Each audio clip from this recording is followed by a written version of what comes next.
right, so it's all hunky-dory for the Steelers as they arrive in Jacksonville, Florida. Didi Kinkwala, take it away. Well, Rich, those two men certainly have been steadying forces for the Steelers this year. As you said, they come in here having won 5 straight games. Now, part of that is the play of Ben Roethlisberger. He's been lights out. When I talked to Jags defensive end Calais Campbell this week, he said, you put on Steelers film, and I don't know that I've seen a more efficient offense. But there's something more at play here, and that's the maturity of this group. Before these two teams met in the playoffs last year, the Steelers had players talking trash. One yelled into the Jaguars locker room, another one tweeted, looking past the Jaguars. This group, you wouldn't see any of that. This team has weathered a 1-2-1 start, and as center Marquise Pouncey told me, none of that will mean anything if we don't get past the Jags today. Rich?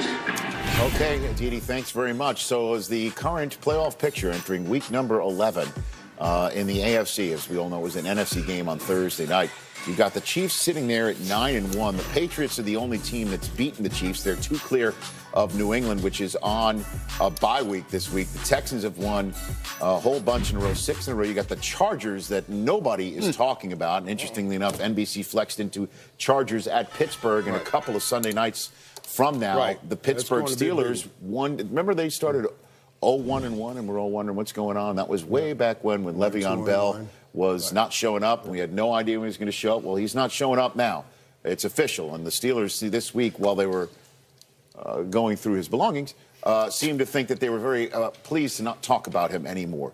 Are the Pittsburgh Steelers built for a Super Bowl run, Michael Irvin? Rich, with the way these guys are playing and the way they've endured all that they've had to endure this year with the Le'Veon Bell stuff, it's impossible to say they're not built for a playoff run. This game is about overcoming adversity. Super Bowl run. Okay. For a Super Bowl run. This game is built on adversity, and they have overcome all the adversity. I got to give love to Mike Tomlin here, and I saw him when we were there a couple Thursdays ago, and I told him, I said, you do us well, and he does. He's a great coach. You see, he kept this team together, kept them moving forward, found players in the process.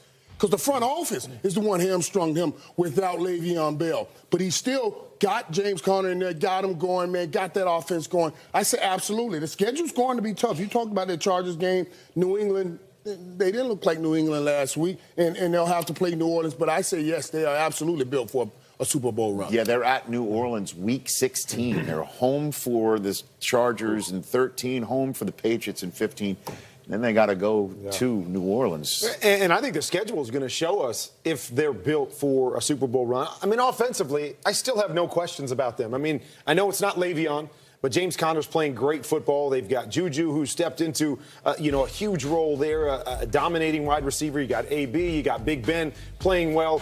The defense, Coach, on paper, looks really, really good. But that, to me, is always the question with this team is when they don't start hot offensively, and it's happened a number of years here in a row in the playoffs, is the Jags jumped way out on top of that defense early, and their offense couldn't get them back into it. The Patriots, they always have problems. So they're going to get a great test with the Chargers and the Saints and those offenses coming in. We'll see if they're really built defensively, because you just said it. Run the football, play defense. That's how you win championships. They can outscore anybody. We don't have a question there. Can their defense shut down those better offenses once it comes playoff time? Well, I think their defense has been opportunistic with getting turnovers, interceptions, stripping the ball, getting sacks. They're finding ways to get to the quarterback.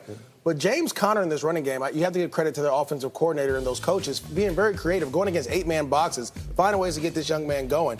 Again, teams aren't really focused on James Conner right now. They're looking at AB, Juju. They're trying to stop the passing game. And this young man is finding ways to make plays against loaded boxes when the teams try to stop the run game. That is important because once you get to the playoffs, if you can turn around and they know you're going to run the ball, and you can get 4 yards, 5 yards, break a long one, that's huge, huh, Mooch? It really is. And you know what, guys? This is the only team in the league that's in the top 10 in both offense and defense, all right? It's a pretty darn balanced team. And when you look at their last times in the Super Bowl for the Steelers. This offense, like you mentioned, Kurt, is much more explosive than those offenses. Their defense isn't there yet, but it's improving and getting better. The defense is sacking the quarterback better than anybody in the league right now. They're fourth best against the run. That'll be important today against Leonard Fournette, and they're top 8, in total defense and all of those statistics. So you're talking about an explosive offense, better than all of their Super Bowl teams before, with an improving defense. Boy, this team right here is really dangerous, and we'll see how far they've come since last year's Jacksonville game. It's interesting that, the stuff coming out of Jacksonville is now they're coming here to embarrass us. Now, when you get in Week 11 and the teams that are clearly out of the playoffs, they'll start coming up with these little themes to get through today. Hold on. And we're going to embarrass. Hold on now. Don't do that. That's what they say. But don't do that. I'm just feeling the people Nobody's in. out of the playoffs right now, okay? We can make a run. It starts here. Okay. It starts today. And then we're going to make this run. So let's switch it. Jacksonville's built. Yeah, he was saying we about the Cowboys and we about the Steelers, and all of a sudden. Are you saying Jacksonville's built for a Super Bowl run? We should change this? Don't get it twisted. Let them get hot starting this game, because we always play well against Pittsburgh. Always play well against Pittsburgh. Look how Rich is looking at me like, we is he always play okay? well. No, I mean, seriously. I mean, you're drinking the cowboy juice big time. We got a shot. Okay, there you go. We got a shot. You just said it. We could be in first place in 5 days. There's so much. They can't. You guys are so much weed. It's like suddenly you're talking French. There's a lot of French on this set right here.